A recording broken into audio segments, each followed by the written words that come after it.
નમસ્કાર દર્શક મિત્રો, R7 ન્યૂઝમાં હું રાકેશ આપનું સ્વાગત કરું છું।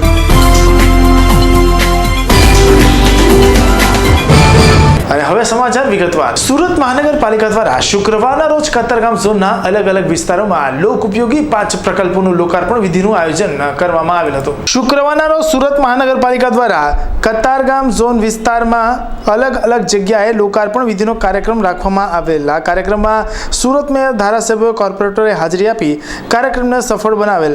તો જોઈએ R7ના અહેવાલ। લોકાર્પણનો કાર્યક્રમ કોસાડ વિસ્તારમાં આવેલ શ્રી બળિયાદેવ મંદિરની સામે 21 લાખ લીટરની ક્ષમતા ધરાવતી ઓવરહેડ ટાંકીનું લોકાર્પણ ભૂપેન્દ્રભાઈ રાઠોડ પાણી સમિતિ ચેરમેનના હસ્તે કરવામાં આવેલ કે તેવી જ રીતે નવા કોસાડ રોડ ક્રોસ રોડ પર રજવાડી પાર્ટી પ્લોટની સામે 15 લાખ લીટરની ક્ષમતા ધરાવતી ઓવરહેડ ટાંકીનું લોકાર્પણ વિધિ ભૂપેન્દ્રભાઈ રાઠોડ પાણી સમિતિના ચેરમેનના વરદ હસ્તે કરવામાં આવેલ હતું।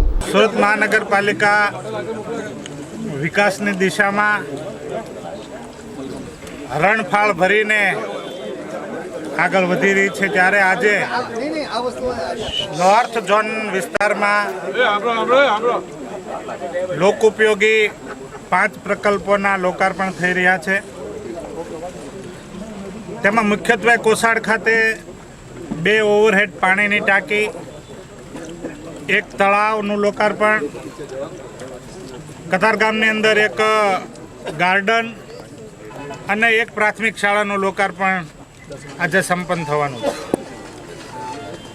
2006ની અંદર હદ વિસ્તરણ થયા પછી આ કોસાડ, અમરોલી, છાપરાભાઠા આ વિસ્તાર મહાનગરપાલિકામાં 2006માં સમાવિષ્ટ થયો હતો અને મહાનગરપાલિકાએ જેટલો વિસ્તાર મહાનગરપાલિકાની હદમાં સમાવિષ્ટ થયો તે બધા જ વિસ્તારની અંદર વિકાસના કામો કરવામાં હંમેશા અગ્રેસર રહી છે। હું માનું છું ત્યાં સુધી આ તમામ નવા વિસ્તારમાં 3100-3200 કરોડ કરતાં પણ વધારે વિકાસના કાર્યો પૂર્ણ થયા છે અને અત્યારે પ્રગતિમાં છે। મહાનગરપાલિકાની એક હંમેશા નીતિ રહી છે કે સુરત શહેરના નગરજનોને પ્રાથમિક સુવિધાઓ ઝડપથી મળે, સાથે સાથે આનંદ પ્રમોદના સાધનો અને જે મૂળભૂત ફરજમાં નથી આવતા એવા પણ વિવિધ પ્રકલ્પો લોકાર્પણ કરી અને આ મહાનગરના નગરજનો ચરણે ધરી રહી છે।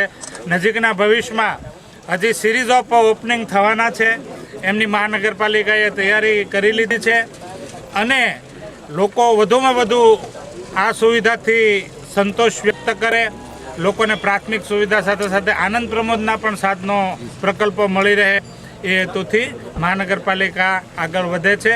હું આજે આશા વ્યક્ત કરું છું કે પાણીની ટાંકીના લોકાર્પણથી આ વિસ્તારના નગરજનોને, રહેવાસીઓને પાણીની જે માત્રા છે એ પૂરતા પ્રમાણમાં મળશે, સંપૂર્ણ સુવિધાયુક્ત પાણી મળશે અને એમને પૂર્ણ સંતોષ થશે। કોસાડ ગામમાં આવેલ સ્કૂલની બાજુમાં લેક ગાર્ડનની લોકાર્પણ વિધિ દેવિકાબેન જાદવાણી ગૃહ નિર્માણ અને ઉડના સમિતિના અધ્યક્ષના હસ્તે કરવામાં આવેલ હતું। ચૂંટણી અવારનવાર આવતી રહે છે। ચૂંટણી એ કોઈ અમારા માટે સેવાનું માધ્યમ નથી।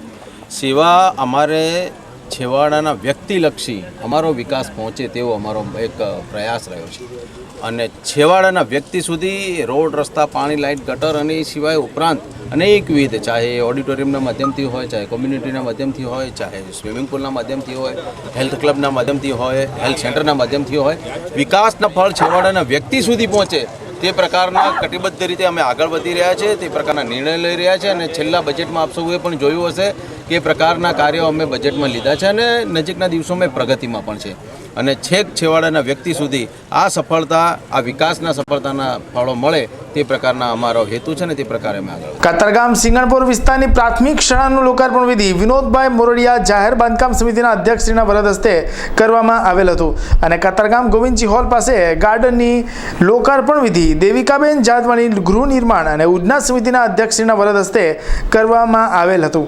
આમ સુરત મહાનગરપાલિકા દ્વારા લોક ઉપયોગી 5 પ્રકલ્પોનું લોકાર્પણ વિધિ કરવામાં આવેલ હતું।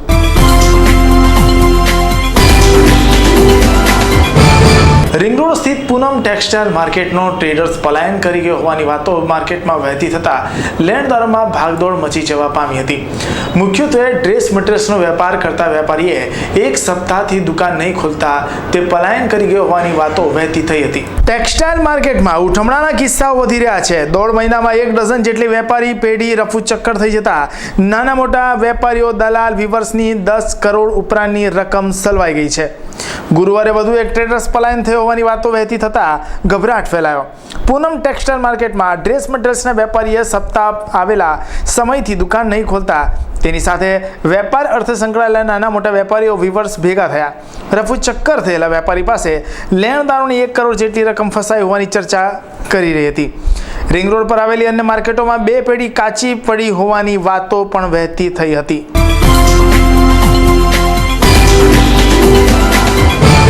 કાઠી યુવકની હત્યાના કેસમાં ક્રાઇમ બ્રાન્ચે બુટલેગર મુકેશ મારવાડી અને તેના સાગરીત છોટુની ધરપકડ કર્યા બાદ આજે કોર્ટમાં રજૂ કરી 13મી તારીખ સુધીના રિમાન્ડ મેળવ્યા છે. આપોદરામાં અમીધારા એપાર્ટમેન્ટમાં રહેતા અમરેલી પાદરગઢના વતની એવા કાઠી યુવક મંગલુ નાજભાવાળાની હત્યાના કેસમાં ક્રાઇમ બ્રાન્ચના ઇન્સ્પેક્ટર કે.એસ. દેસાઈએ મુકેશ ઓમપ્રકાશ શર્મા મારવામાં તેની સામે રહેલા છોટુ ઉર્ફે નસીર મુખ્તાક ખલીલ અંસારીની ધરપકડ કરી.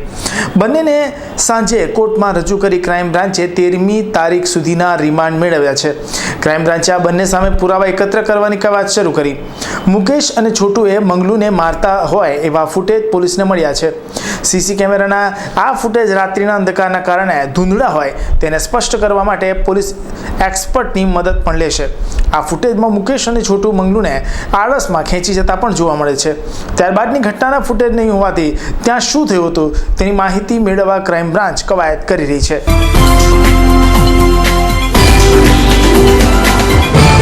વરાછા વિસ્તારમાં આવેલી એક હીરાના કારખાનામાંથી અજાણ્યા તસ્કરોએ તિજોરીને ગેસ કટર વડે તોડી નાખી તેમાંથી 8 લાખથી વધુની કિંમતના હીરાની ચોરી કરી ભાગી છૂટ્યા હતા. વરાછા વિસ્તારમાં આવેલી કોહિનૂર સવાણી એસ્ટેટ નામના હીરાના કારખાનામાં મોડી રાત્રે તસ્કરો ત્રાટક્યા.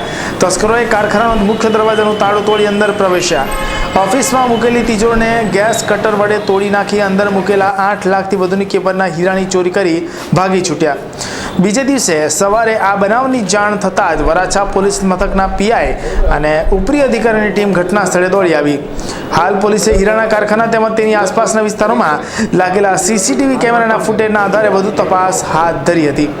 પોલીસ તપાસમાં હીરાના કારખાનામાં કામ કરતો કારીગર રાત્રિ દરમિયાન કારખાનામાં સૂઈ જતો હતો. જોકે બીજા દિવસે ચોરી થયા બાદ આ કારીગર ગાયબ જણાતા હાલ આ કારીગરે તસ્કરો સાથે ચોરીને અંજામ આપી હોવાની આશંકા રાખી પોલીસે તે દિશામાં વધુ તપાસ હાથ ધરી છે.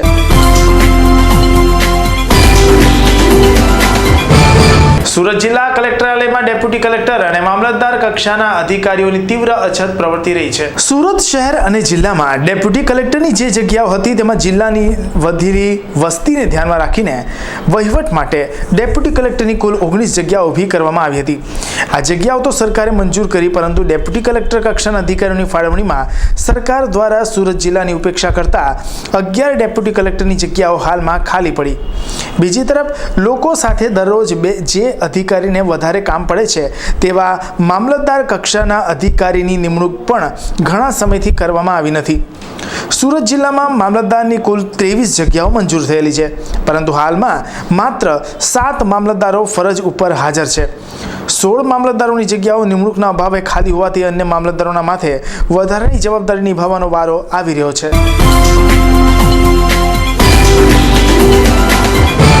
સુરતની એસવીએનઆઈટી કોલેજમાં પ્રોફેસરો દ્વારા વિદ્યાર્થીનીઓ સાથે થયેલ જાતીય સતામણીમાં વિદ્યાર્થીનીઓને યોગ્ય ન્યાય આપવા માટે શુક્રવારના રોજ એનએસયુઆઈ દ્વારા પોલીસ કમિશનરને આવેદનપત્ર પાઠવી લંપટ પ્રોફેસરો વિરુદ્ધ શિક્ષાત્મક કાર્યવાહી કરવા માંગ કરેલ છે. સુરતના ઈચ્છાનાથ ખાતે આવેલી એસવીએનઆઈટી કોલેજમાં 1 મહિના અગાઉ પીએચડીની વિદ્યાર્થીનીઓની સાથે છેડતીની ઘટના બની.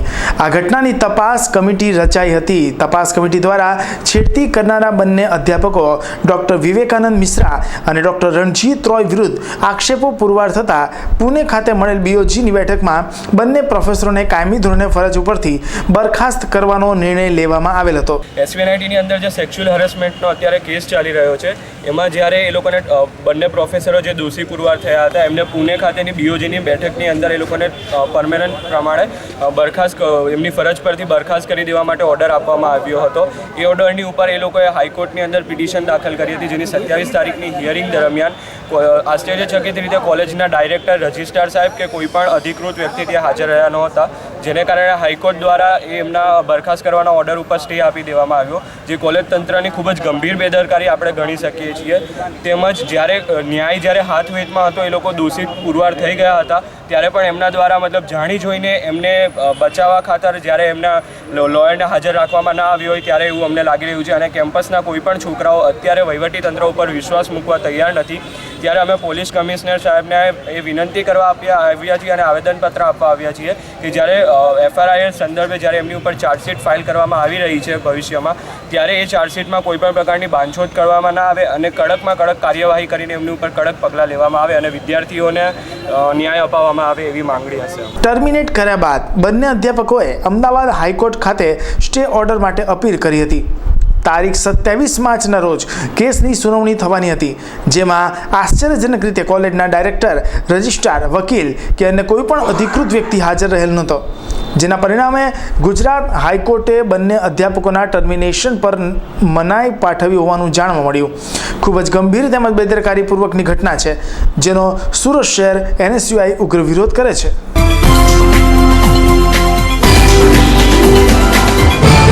એક સપ્તાહ અગાઉ રત્ન કલાકારને માર મારી તેની હત્યા કરવાના પ્રકરણમાં ક્રાઇમ બ્રાન્ચે ઝડપી પાડેલા બુટલેગર મુકેશે પોતાના સાગરીતો સાથે મળીને પોતાના અડ્ડા પર છુપાવી રાખેલો રૂપિયા 2.36 લાખનો વિદેશી દારૂનો જથ્થો કાપોદ્રા પોલીસે ઝડપી પાડ્યો હતો. કાપોદ્રાની સ્નેહમુદ્રા સોસાયટીમાં બાઇકની ચોરી બાબતે થયેલા ઝઘડામાં બુટલેગર મુકેશ મારવાડીએ રત્ન કલાકાર મંગળુવાળાને માર મારી તેની હત્યા કરી.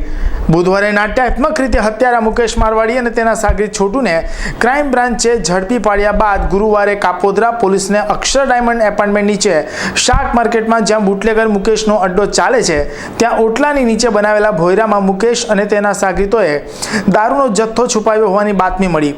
આધારે કાપોદ્રા પોલીસે ભોયરામાંથી 2.36 લાખની કિંમતનો દારૂનો જથ્થો ઝડપી પાડ્યો. કાપોદ્રા પોલીસે દારૂના જથ્થા સાથે મુકેશના સાગરીત રામજી લાલજી માળીને ઝડપી પાડ્યો. નાસી છૂટેલા ઘનશ્યામ અમદાવાદી તેમજ બુટલેગર મુકેશ શર્માને કેસમાં વોન્ટેડ જાહેર કરી કાર્યવાહી હાથ ધરી હતી.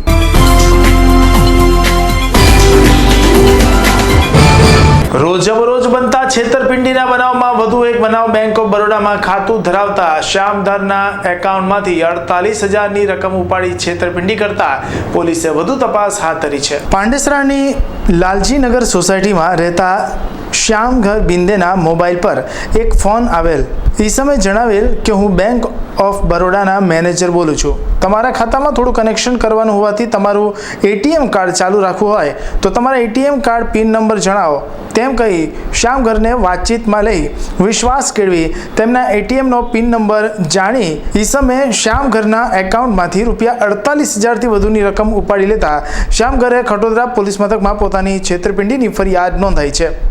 આરોપીને પકડવાના ચક્રો ગતિમાન કર્યા છે.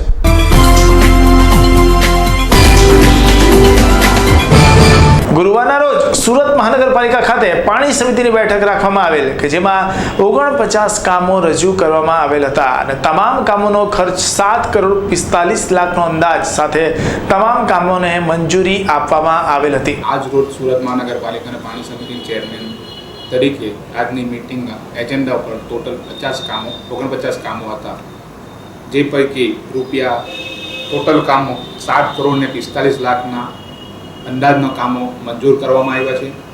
આ મિટિંગ દરમિયાન સુરત મહાનગરપાલિકાના તમામ વિસ્તારોમાં જે કંઈ લાઇનોના કામ બાકી છે તે અંગેની પણ અધિકારીઓને સૂચના આપવામાં આવી અને તાકીદે એ કામ પૂર્ણ કરવામાં આવ્યું.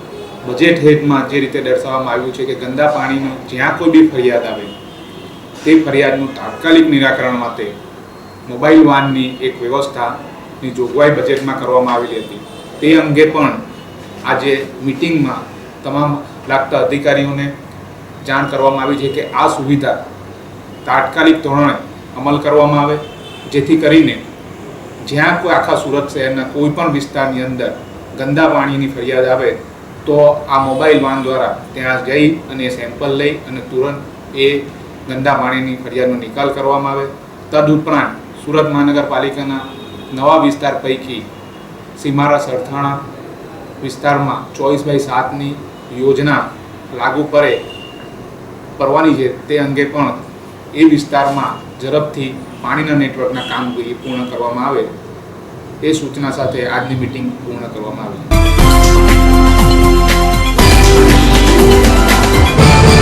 10મી એપ્રિલ રાષ્ટ્રીય સર્વે દિન નિમિત્તે સુરત બહુમાળી ભવન ખાતે જમીન દફતર વિભાગમાં જિલ્લા નિરીક્ષક દ્વારા એક પ્રદર્શનનું આયોજન કરવામાં આવેલ હતું. આજે 10મી એપ્રિલ રાષ્ટ્રીય સર્વે દિવસ તરીકે અમે અમારી કચેરીમાં ઉજવણી કરીએ છીએ.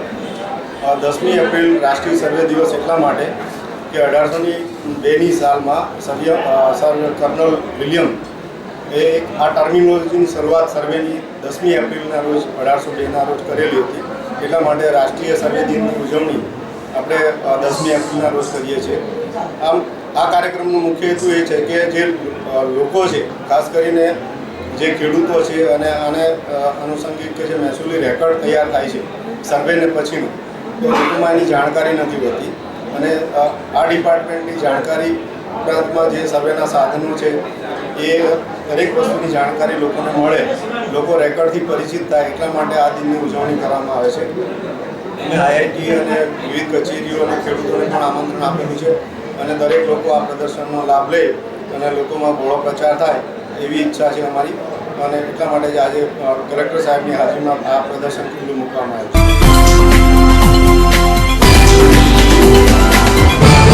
સુરત યુવા કોંગ્રેસના પ્રમુખ દ્વારા શુક્રવારના રોજ ભાજપના કાર્યકર તરીકે સભ્ય નોંધણીના ઝુંબેશ સામે વિરોધ દર્શાવતા ભાજપના કાર્યકર્તાઓ પર સખ્ત પગલાં ભરવા માટે સુરત કમિશનરને આવેદનપત્ર પાઠવવામાં આવેલ હતું. ભારતીય જનતા પાર્ટી ભારતીયતા, સંસ્કૃતિ, સંસ્કાર, ધર્મ, નૈતિકતા જેવા ઉચ્ચ ગુણો સાથે પોતાને સાંકળીને પોતે જાણે શુદ્ધ અને સાધુતાથી સંપન્ન હોવાનો દાવો કરે છે અને સ્ત્રી સશક્તિકરણ અને ભ્રૂણ હત્યા બંધ, નારી સન્માન, સ્ત્રી ગૌરવને ભાષણોમાં તો કહે જ્યાં નારીની પૂજા થાય છે ત્યાં દેવોનો વાસ છે. આવા દંભી પક્ષનો ભ્રમ ખુલ્લો પડી ગયેલ છે. તાજેતરમાં ભાજપ દ્વારા સભ્ય નોંધણીની ઝુંબેશ શરૂ કરવામાં આવેલી. 10 કરોડથી વધુ સભ્ય નોંધી વિશ્વની સૌથી મોટી પાર્ટી હોવાનો દાવો કરવા જઈ રહી છે, જ્યાં ફક્ત એક મિસ કોલ કરો અને ભાજપના સભ્ય બનો તે પદ્ધતિ અપનાવવામાં આવી. આ પદ્ધતિ પ્રમાણે ભાજપના કાર્યકરે પૂણા વિસ્તારમાં બ્યુટી પાર્લરમાં જઈ એક યુવતી પાસે મિસ કોલ કરાવ્યો અને સભ્ય નોંધણી કરી. પણ એ દરમિયાન ભાજપ યુવા મોરચા કાર્યકરની નજર યુવતી પર ઠરી અને સંપર્ક વધારી જાળમાં ફસાવવાનો પ્રયાસ કર્યો. ભારતીય જનતા પાર્ટી એ સભ્ય નોંધણી દ્વારા વિશ્વની સૌથી મોટી પાર્ટી બનવાની વાત કરી રહી છે. એ સમય દરમિયાન જ્યારે સુરતની અંદર સભ્ય નોંધણીના નામે ભારતીય જનતા પાર્ટીના યુવા મોરચાના હોદ્દેદારો ગલીએ ગલીએ જઈને લોકોના મોબાઈલ નંબર લઈ અને એમને સભ્ય બનાવે છે. આ જ રીતે પૂણા ગામની એક મહિલાને બ્યુટી પાર્લરની અંદર જઈ એક મહિલાનો મોબાઈલ લીધો અને એ મોબાઈલને આધારે એમને સભ્ય બનાવી. ત્યારબાદ યુવા મોરચાના કાર્યકર્તા વારંવાર એમને હેરાન કરવા લાગ્યા, એમની છેડતી જેવું એક વર્તન કરવા લાગ્યા હતા. આ વસ્તુને ધ્યાનમાં રાખીને એ મહિલાએ પોતાના સગા સંબંધીઓ અને એને જાણ કરી. આજે છેલ્લા ઘણા દિવસથી વર્તમાનપત્રોમાં જે રીતના આવી રહ્યું છે તેને આધારે આજે સુરત લોકસભા યુવક કોંગ્રેસ દ્વારા સુરત પોલીસ કમિશનરને આવેદનપત્ર આપીને આની ઉપર ઉગ્ર માંગણી કરવામાં આવે છે કે ભાઈ આવા લોકોને ખરેખર જે મહિલા સશક્તિકરણની વાત કરે છે જે પાર્ટી અને એના જ કાર્યકર્તાઓ લોકોને અને લેડીઝોને હેરાન કરવાનું કામ કરે છે, એના વિરુદ્ધ તેમને ખરેખર કાયદેસર અને કડક કાર્યવાહી થઈ જોઈએ એ માંગણી આજે યુવક કોંગ્રેસ કરવા આવી. તું બ્યુટીફુલ છે, તું તો હિરોઈન જેવી લાગે છે, તમે તો ફિલ્મમાં શોભો જેવા અનેક વાક્યોથી જાળમાં ફસાવવાનો પ્રયત્ન કર્યો. પોતે હીરો હિરોઈનના સંપર્કમાં હોવાનો ખોટો દાવો કર્યો. તમારી જિંદગી બનાવી દઈશ. તમે આજે એક સાચા વ્યક્તિને મળ્યા છો થી આગળ વધી કહેવાતા નૈતિકતાને વરેલા કાર્યકર દ્વારા લોંગ ડ્રાઈવથી શરૂ કરી બીજી અશ્લીલ માંગણીઓ કરવાની શરૂઆત કરી.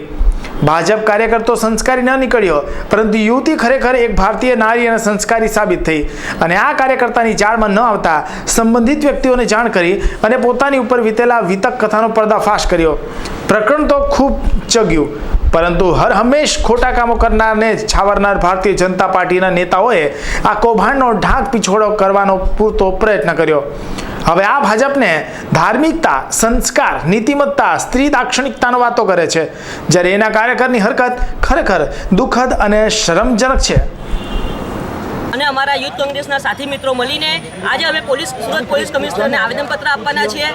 એના માટે કારણ કે જે પાર્ટી પોતે એમ વાત કરે છે કે અમે મહિલાઓ માટે આમ કરશું તેમ કરશું, મોટી મોટી વાતો કરી, અને એ જ પાર્ટીના અહીંયા બની બેઠેલા યુવા નેતા તરીકે ઓળખાતો જે વ્યક્તિ મિસકોલ મારીને મેમ્બર બનો એવી વાતો કરી, અને એમ પછી મેમ્બર બનેલા જોઈ કે બહેનો છે અને એ બહેનોને ફોન કરી અને ન્યુસન્સ વાતો કરી અને અહીંયા પબ્લિકને, આમ પ્રજાને બ્લેકમેલિંગ કરવાના જે ધંધા કરે છે તે ધંધાના ખિલાફ અમે લોકો આ સુરત શહેર યુથ કોંગ્રેસ પોલીસ કમિશનરને આવેદનપત્ર આપી અને અમે વિરોધ દર્શાવીએ છીએ અને એમને રિક્વેસ્ટ કરીએ છીએ કે એના સામે એફઆઈઆર ફાટે અને ઉચિત નિર્ણય લઈને ઉચિત એફઆઈઆર ફાડી અને એને સજા થવી જોઈએ, જેથી આમ પ્રજાને ખબર પડે કે આવા કોઈ બી પાર્ટી સંગઠનનો માણસ હોય કે કોઈ મોટા લેવલનો વ્યક્તિ હોય એને બી આવા ન્યુસન્સ વાતો નહીં ચલાવી લેવામાં આવે. Thank you. સાધિકા સાથે દુષ્કર્મ કેસમાં છેલ્લા લાંબા સમયથી નારાયણ જેલવાસ ભોગવી રહ્યો છે. નાર્કોટિકના કેસમાં જેલમાં સજા કાપી રહેલા પાકા કામના કેદી બબલુ પરિંદાની સજા પૂરી થવા આવી હોય તેને જેલમાં દંડની રકમ ભરવા માટે નાણાંની જરૂર હતી. આ દરમિયાન નારાયણ કેદીઓને આર્થિક મદદ કરતો હોવાની બબલુને જાણ થતાં તેણે નારાયણ પાસે નાણાંની માંગણી કરતા નારાયણે તેને ઇનકાર કરી દીધો, જેમાં ઉશ્કેરેલા બબલુએ નારાયણને તમાચો મારી દીધો હતો. આ પ્રકરણમાં જેલ સત્તાધીશો દ્વારા નારાયણને બબલુ સામે ફરિયાદ નોંધાવવા બાબતે પૂછતા તેણે ઇનકાર કરી દીધો હતો. બીજી બાજુ બબલુ ઘટના બાદ ફફડી ઉઠ્યો. બબલુએ જેલ સત્તાધીશો પાસે જેલ બદલવાની માંગણી કરી હોવાનું જાણવા મળે છે.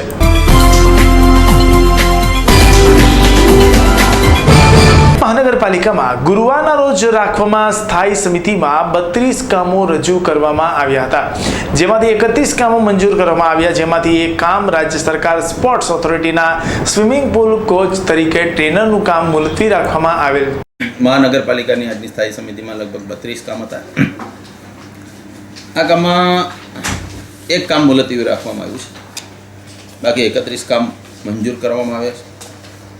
એક કામ જે એક રાજ્ય સરકારમાંથી સ્પોર્ટ્સ ઓથોરિટીએ હાઈ પરફોર્મન્સ કોચ શ્રી જોગિંદરસિંહને અહીંયા સ્વિમિંગ પુલમાં મોકલીને જોગાણીનગરમાં અહીંયા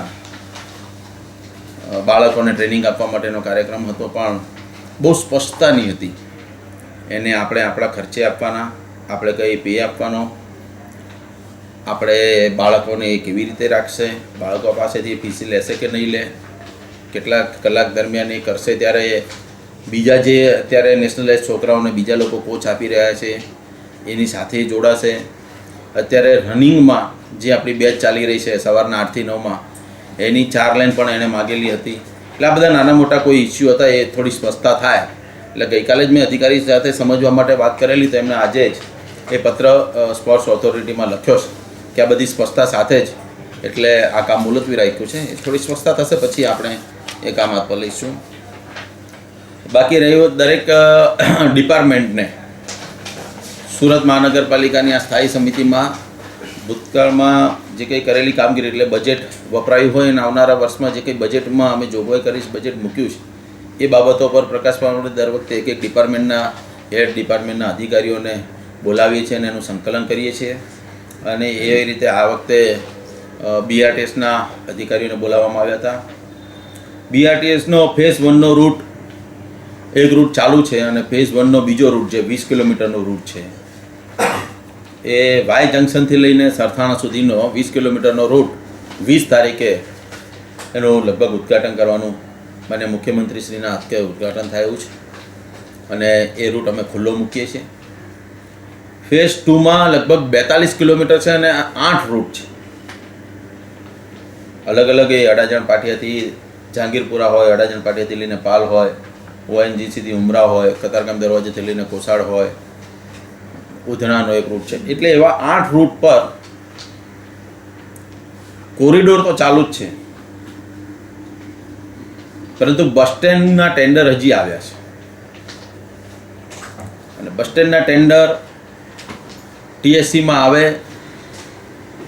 એની પહેલાં પણ એની પ્રક્રિયા પૂર્ણ થાય, કારણ કે 6 ટેન્ડરર છે, 4 ટેન્ડર L1 આવેલા છે, બીજા 2 18% એબોવ આવેલા. મેં કહ્યું તમે TSCમાં લઈ જાઓ, મુલતવી કરો, પાછી બીજી વાર બોલો, એના કરતાં ઓફ ધ રેકોર્ડ સાહેબ પાસે કન્વિન્સી લઈ લો કે L1, કારણ કે 1% બિલો છે એ પ્રમાણે કામ કરવાના છે કે નહીં, તમે અત્યારથી પૂછવરાઈ લો અને પછી જ સીધું TSCમાં પત્ર આપે તો મૂકી દો, એટલે ઝડપથી કામ મંજૂર થઈ જાય. અને 4 મહિનાની ટર્મ્સ એન્ડ કન્ડિશન છે બસ સ્ટેન્ડ બનાવવાની, પણ અંતે અમે એમની પાસે ડેડલાઇન માગી છે કે મને તો ઓપનિંગની તારીખ જોઈએ, મારો બીજો કોરિડોર ક્યારે ચાલુ થશે. તો 15 ઓગસ્ટ એ કોરિડોર ચાલુ થાય ફેઝ 2નો, એના માટે એમણે સંમતિ આપી છે અને એના માટે કમર કસે, એના માટે આગળ વધી રહ્યા છે. કેટલીક જગ્યાએ સર્વિસ રોડના પ્રોબ્લેમ છે, જ્યાં સર્વિસ રોડ નથી મળતા, મિક્સ લેનના પ્રશ્નો ઉદ્ભવિત થાય છે, સોસાયટી વિસ્તારોની માંગણીઓ છે, પ્રજાજનોની માંગણી છે કે મિક્સ સર્વિસ રોડ ન મળવાના કારણે ત્યાં ટ્રાફિક જામની પરિસ્થિતિ થાય એવી છે. ત્યાં આગળ ડિઝાઇન ફક્ત ઓન પેપર બનાવેલી ડિઝાઇન કે સેપ્ટ દ્વારા બનાવેલી ડિઝાઇન જે ઇન્ટરનેશનલ સ્ટાન્ડર્ડ પ્રમાણે હોય તે નહીં. આપણે તો અહીંની પરિસ્થિતિ જોઈએ, કદાચ અન્ય શહેર કરતાં બીજી ડિઝાઇન બનાવવી પડે. અહીંના પણ શહેરમાં અલગ અલગ ઝોનમાં, અલગ અલગ વિસ્તારમાં ત્યાંની પરિસ્થિતિ જોઈને જો ડિઝાઇનમાં ફેરફાર કરવો પડે તે કરવો જોઈએ. એ માટે સેપ્ટને બી સૂચના આપવામાં આવી છે કે પ્રજાજનોને ત્યાંની સર્વિસ રોડ પર હાલાકી ના પડે, ટ્રાફિક જામની ઇસ્યુ ના થાય, એ માટે સ્પષ્ટ સૂચના આપવાની છે કે હવે નવા જે બી કોરિડોર બને અને સેપ્ટના કહેવા પ્રમાણે સર્વિસ રોડ સિંગલ લેન છે, 1 વે છે, અને અમે એવું કહીએ છીએ કે સર્વિસ રોડ 2 વે હોવો જોઈએ, કારણ કે મિક્સ લેન તો 1 લેન છે જ. આ એક થોડો ઇસ્યુ છે, એ ઇસ્યુ માટે પણ અમે નવી ડિઝાઇન માટે કામ કરવાનું કહ્યું છે કે સર્વિસ રોડમાં હંમેશા 1 વે નહીં, સર્વિસ રોડ એ પ્રકારનો હોવો જોઈએ કે 2 વે હોવો જોઈએ, ત્યાંથી અવન જવન 2 થઈ શકે. એ પ્રકારની મિનિમમ લેન્થ જોઈતી તો મિનિમમ લેન્થ લઈને નવી ડિઝાઇન બનાવો, એટલે ફેઝ 2માં જ્યાં શક્ય હોય ત્યાં સુધી, અને ફેઝ 3માં આ પ્રકારની નવી ડિઝાઇન થાય જેથી સર્વિસ રોડ પર ટ્રાફિકની ઇસ્યુ ન બને, એ માટેની પણ એક સૂચના કરવામાં આવી છે. ટોયલેટ યુનિટ માટે પણ સૂચના કરવી કે જ્યાં જ્યાં કોરિડોર બન્યા છે ત્યાં આજુબાજુ જ્યાં માર્જિનની જગ્યા હોય ત્યાં તમામ જગ્યાઓ પર ટોયલેટ યુનિટ તાત્કાલિક ધોરણે બને.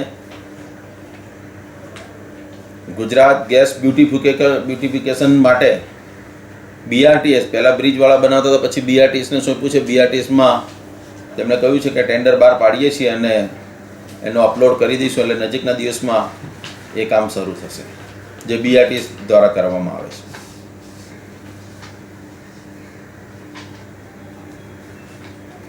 આમ BRTSના ડિપાર્ટમેન્ટ સાથે આ પ્રકારની જરૂરિયાત પ્રમાણેની પ્રજાજનોને હાલાકી ઓછી પડે એ પ્રકારની ડિઝાઇન બનાવવા માટેનું પણ આયોજન હાથ ધરવા માટેની સૂચના કરવામાં આવી છે.